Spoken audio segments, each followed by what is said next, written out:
Good morning, good afternoon, everyone. How are we doing? Yeah, strong players. No one's called me a strong player ever since the cricket bat issue. No one's called any Australian a strong player, I don't think. The ball tampering, so very ashamed of that. But delighted to be here today. So nice to meet you all. My name's Andy Hardy. I have lived here, despite my silly accent, for about 30 years and enjoyed many a test match while being here. But of course, that's all behind us now. What I'm going to talk to you about today is how we can change the cost model and operational challenges of unstructured file data, the fastest growing portion of your data storage in your main sites, your headquarters, your data centers, your robo sites, by leveraging cloud technology, specifically by leveraging object storage, whether it's public cloud or private cloud. We can have a massive impact on that. Nasuni today leads the market in cloud-native file systems. We do it for a lot of Fortune 500 companies and smaller businesses. I'll give you some examples of how we do that. But where I'd like to start is really in, he says, clicking the button. I'd love to start. It's just not one of my choices right now. Shall I just push the keyboard? There you go. Oh, that's where I'd like to start. I'll crack on. Where I'd like to start is just reflecting on how the way we deal with data has changed out of all recognition since the advent of the cloud. In our personal lives, we fully expect to get anything, anywhere, anytime. We don't think twice about how long it's going to take to get information from one place to another. We don't think twice about running out of that storage capacity. We find, for example, this morning I saw pictures of my brother's kids in Sydney, and it just turned up quite instantaneously. It's not always like that when we go to work. So in our personal lives, in our business lives, we use all sorts of web applications increasingly. I'm sure you're all familiar with many of these here.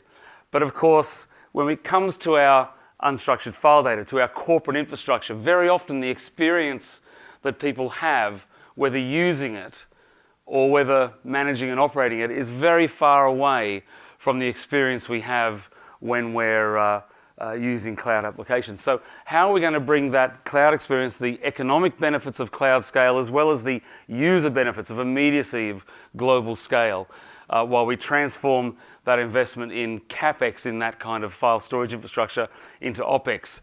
Just touching on my background that Richard mentioned just now, I was IT director of one of the global banks here in London back in the 90s, and I've spent a fortune on this type of stuff. I was one of NetApp's first customers in London, racks upon racks, data center after data center, not just with them, with EMC, IBM, HP, NetApp and Hitachi.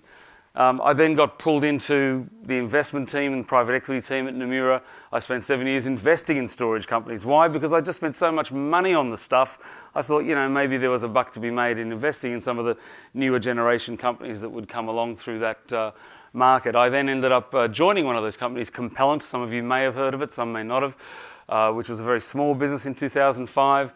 I became one of the leaders there. We grew that to $250 million in sales before 2010, when Michael Dell came along and bought it from us, and I became leader of Dell Storage in EMEA at that time, which we've since grown to a multi-billion-dollar business. But we saw a huge change commence in the first full year of that acquisition in 2011, which was that the market for tin, as we lovingly call it, SAN, NAS and DAS, that we would sell into your basements or data centers, whatever you want to call them, that market started to turn south for the first time in history.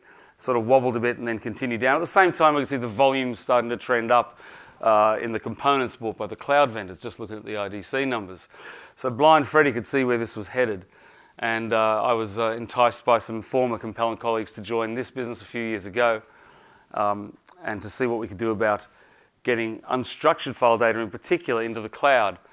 The block storage market has shrunk. We need less block storage in our racks because block storage is bolted to the compute. And as the compute moves into the cloud, the block storage goes with it. You move your AD and Exchange into Office 365, for example, you just need less stuff in your own racks for that. But the unstructured file data, which is 80% on average of the terabytes that you're storing across your branch offices, your main sites, your data centers, your DR sites, etc., That stuff is a lot harder to hoover up and get into the cloud. Why? It's not bolted to the compute, it's bolted to warm bodies. Warm bodies that are latency sensitive, application flows and processes that are sensitive to how long it takes to replicate and copy and move data. So if we're going to take advantage of moving stuff into an object store far, far away, we're going to need a way to evaporate that latency. We're going to need a way to overcome the inherent limitations of traditional file systems, and that's what I'm going to talk to you a bit about. So object storage, blob, hot blob, GRS, cool blob, LRS, etc. in the Microsoft world. I'm sure you all know what I'm talking about. Or on-premise object storage from partners of ours such as IBM, Dell EMC, and others, is really changing the mathematics of the cost model for storage. It's kind of like RAID on steroids over geographically dispersed distances. But how can I leverage that model when I've got people that are perhaps half a world away from where that object storage is? How can I transform that into a global file system and change the challenges of not only operating that kind of infrastructure, but being able to enable people to work seamlessly around the world? So I'm going to give you a little bit of insight into that. Does that sound cool and groovy? Lots of nodding heads. Awesome. Good. So in our view, the technology, the key technology that needed to change is that of the file system. So we're all familiar with file systems back from early DOS days, FAT, EXT, etc. They all work roughly the same way.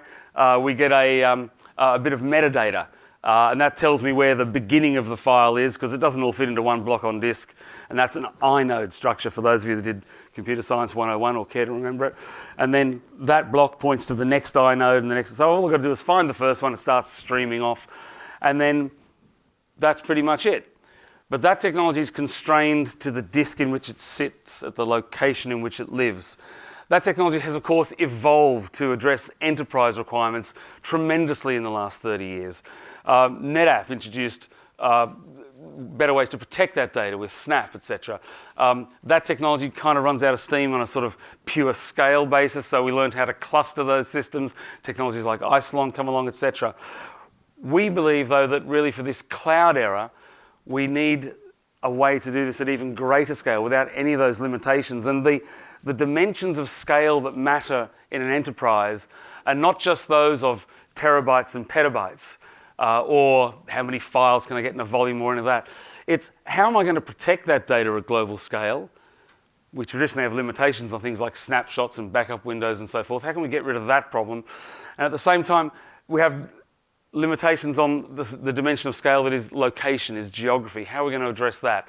So what we've done at Nasuni is we've patented 9 years ago a new type of file system that lives natively in the object storage. So it's in your Azure, it's in your EMC ECS, it's in your IBM CleverSafe Cloud Object Storage, wherever it may be.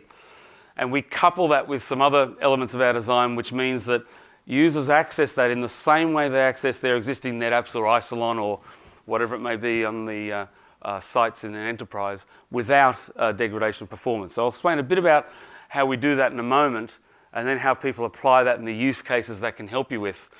But first of all, I'd like to just give you an indication as to how it changes the game in terms of some of these historical limitations.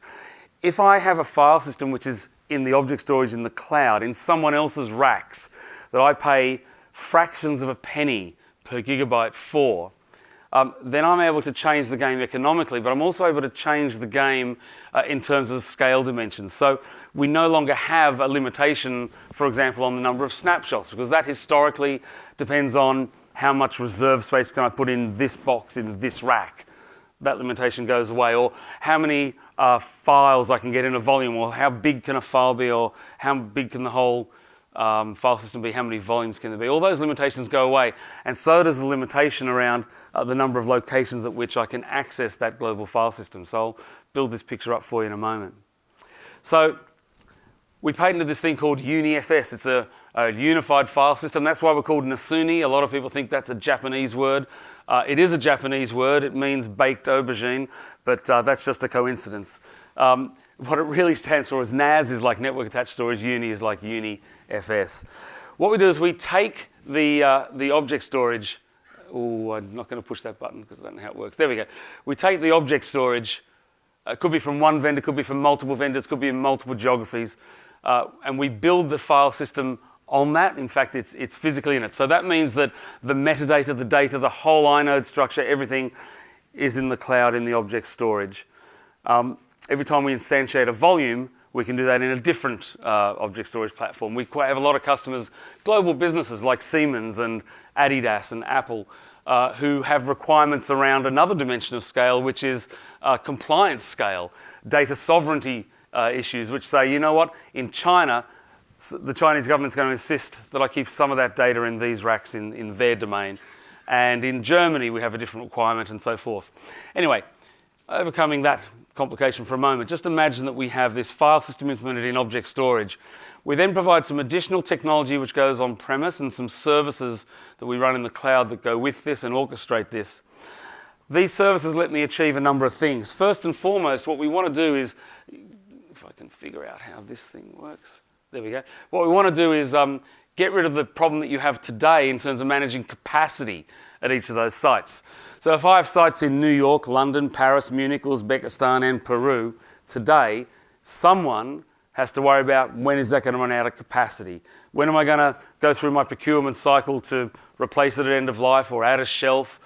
Did the backup windows complete in Amsterdam last Thursday? One of our customers, Lloyd's of London, 148 global sites. Someone expensively from Capgemini, in their case, had to get to each one of those sites once a month and make sure the tapes were changed and all that. It just adds up to a fortune across 148 sites. So what we're going to do instead is arrange that these things will never run out of capacity at that local site again. Here's how we do it. We provide you with a virtual appliance. It's free. You can run it in Nutanix or Hyper-V or VMware. What that software does, and we charge all this on a subscription model, you pay per terabyte per year. What that software does is it pretends to be a Windows file server. If you write a file to it, if you're a local punter, you write over the LAN, we break that file down into objects. That's those cloud nodes that we've implemented instead of inodes. In that cloud object storage, the metadata, just like before, points to the first cloud node, it points to the next cloud node, the next one. That's kind of the key thing that we patented there. So I break the file down into objects. I do store it in local cache. 98% of the reads come out of the local cache. But we do some additional processing. We need a bit of memory and CPU locally to do this. We compress those objects. If they're compressible, we dedupe them if they're dedupable. No rocket science there these days. Importantly, for reasons of GDPR, data privacy by design, we encrypt those objects with your keys before they leave your premises.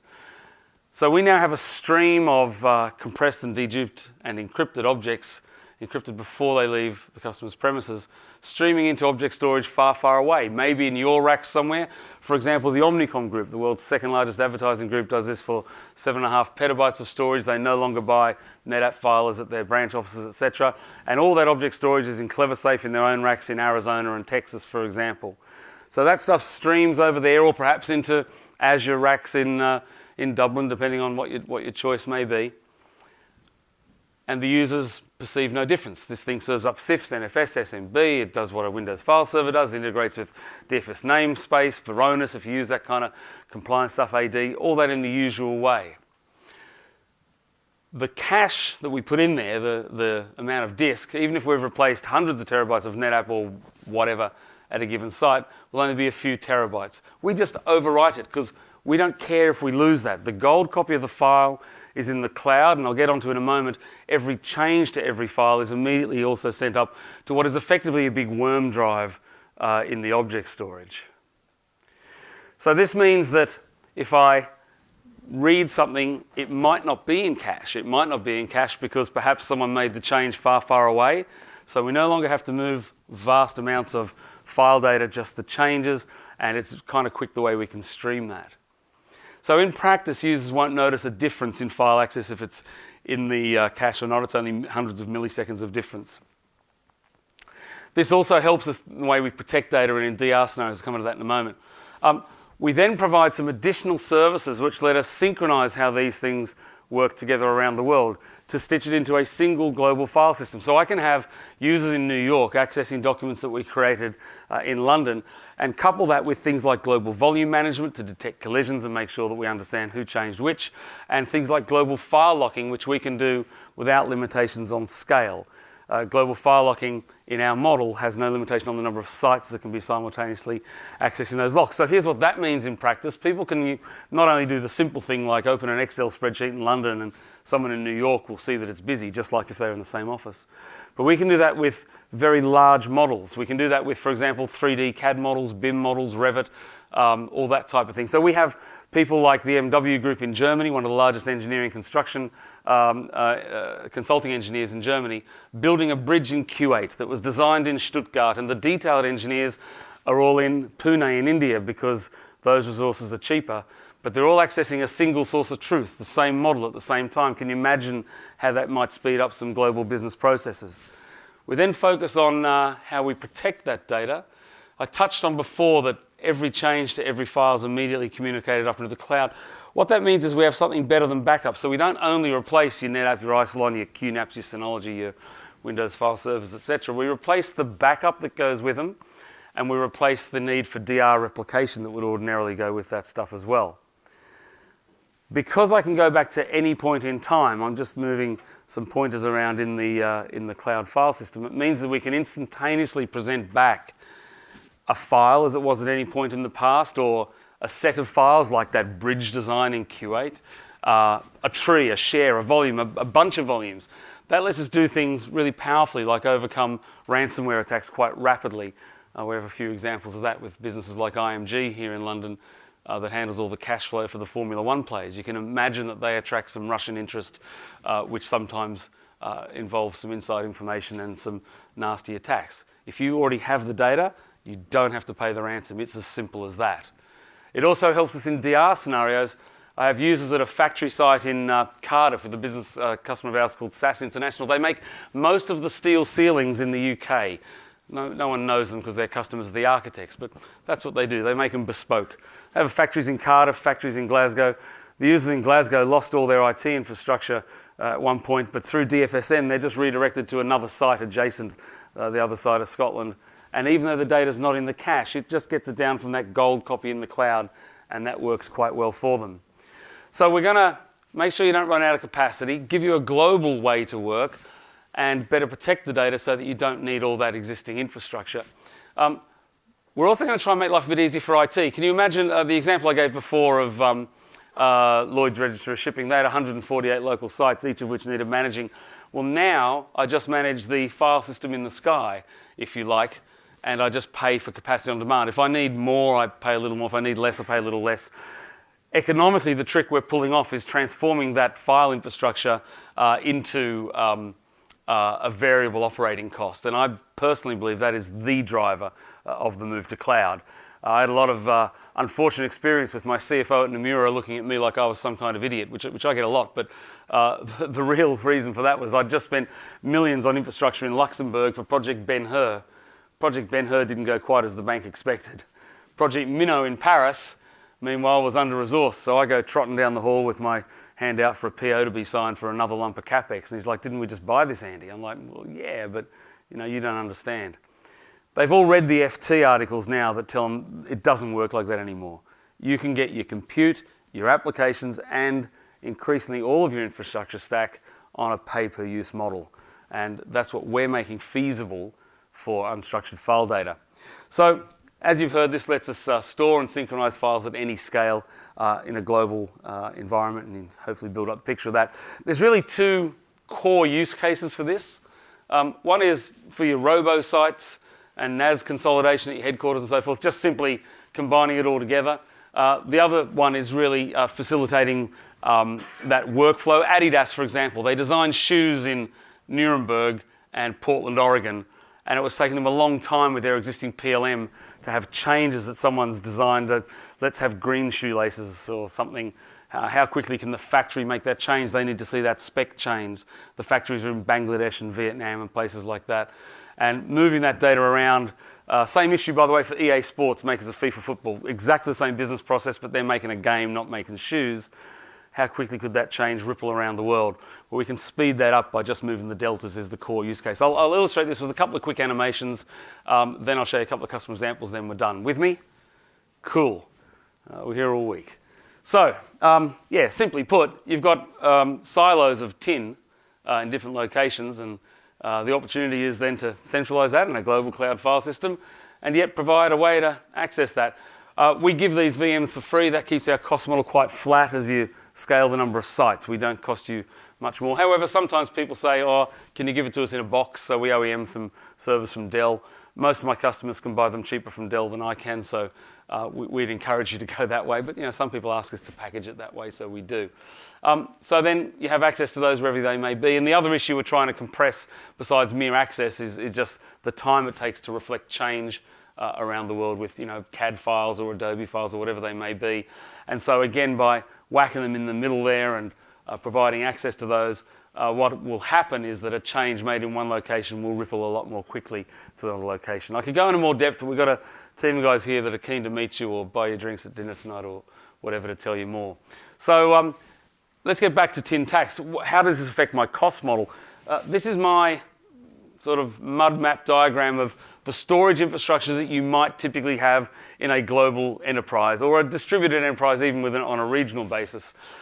You've got some stuff, some tin for block storage, but as I said before, I think that market's about to vanish because obviously you move the application workloads that use the block storage into the cloud, you just don't need it anymore. You might have some corner cases where you do need it, so you'll right-size that.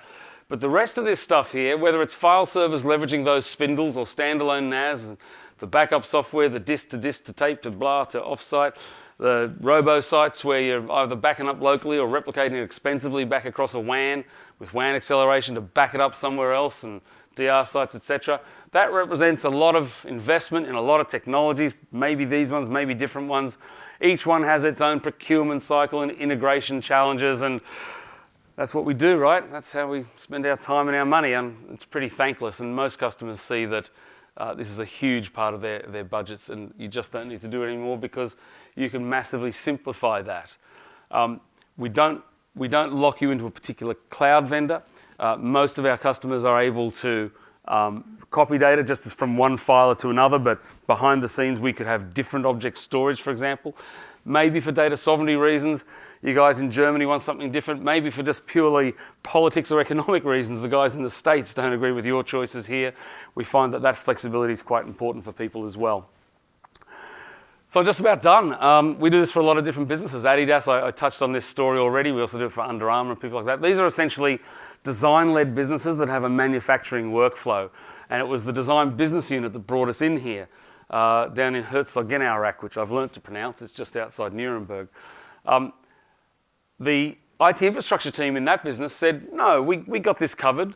We have a PLM system. I think it was Perforce in that case. A lot of our customers also use Team Center, which is the Siemens product. Siemens is also a customer of ours. They're like, we got this covered. We have a PLM system. We have file storage, and we can replicate the data. But the users were saying, it's just not letting us get our work done quickly enough and freely enough, and we have this check-in, check-out process that we didn't want. So we've put Nasuni Global Cloud File Storage underneath that PLM system there so that can all flow a lot more quickly. The infrastructure guys then realized, well, hang on, this changes the cost model of the storage, so we're going to apply that in some other areas in the business as well. Small, medium-sized businesses, really, like Countryside Properties, they're the leading house builder in this country. Same problem. How do we have the same blueprints at every site around the country without putting a whack of infrastructure in each place and having to replicate it all? We just closed a deal this week with Lang O'Rourke, same problem, bigger scale. Siemens, makers of Team Center and a bunch of other technologies, we're replacing 600 NetApp filers in 3 continents and the backup that goes with them.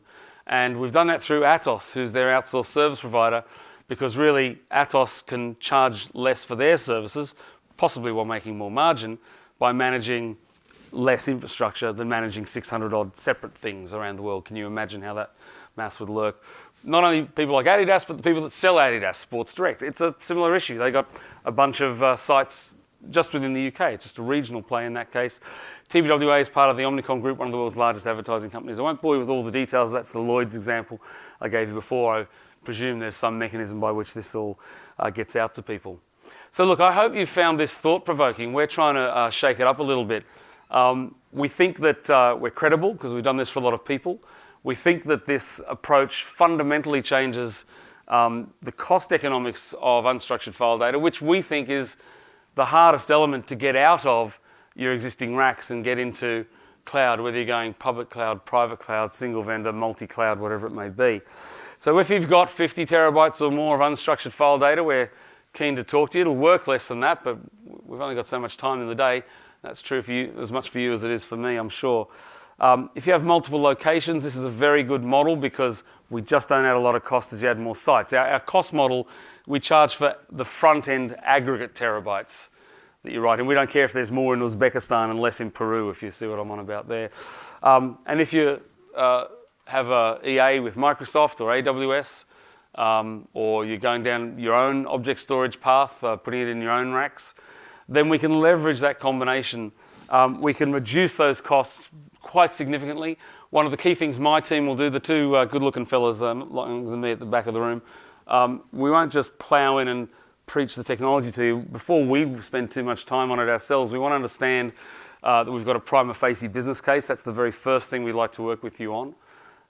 If that is the case, then we'll happily put a huge amount of resource in and let you do your POCs and all that type of stuff. We know that this will boost productivity as well if you want to take advantage of this single source of truth and let you operate your business perhaps a bit quicker than you have been. This is not just an infrastructure play. It's about speeding things up. As I say, we have it engage on our tables upstairs, tables 19 and 20. Happy to set up demos for your teams and all that. We'd really like to focus on this business impact analysis, make sure that there is a prima facie business case before you or we burn up too much time. So thank you very, very much for your time and attention. You've been a treat, and thank you so much for not giving me a hard time about the ball tampering. Thank you.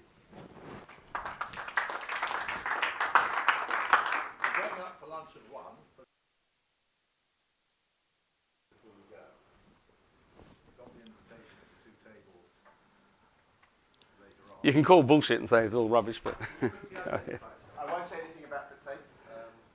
About the cricket? Thank you so much. Question I have though, the unstructured data. Yeah. You talked about this yet. Do you have anything to make that data translate to each other? So if I have a system with a certain language of data and it goes in there, can I put it into another system to use that data? Do you have any service around that yet? Or I want to see if I understand your question. So you've put data in there. You want us to change the data, or you want another system to be able to get access to it? It either transforms going in or transforms going out to be read by another system. No, we are a plug-and-play replacement for your NetApps, your ISON, etc. However, what a lot of people do with our stuff is take advantage of the fact that we can present these virtual files kind of anywhere. They can be in your Oxford site, in your London site, but they can be in the cloud as well.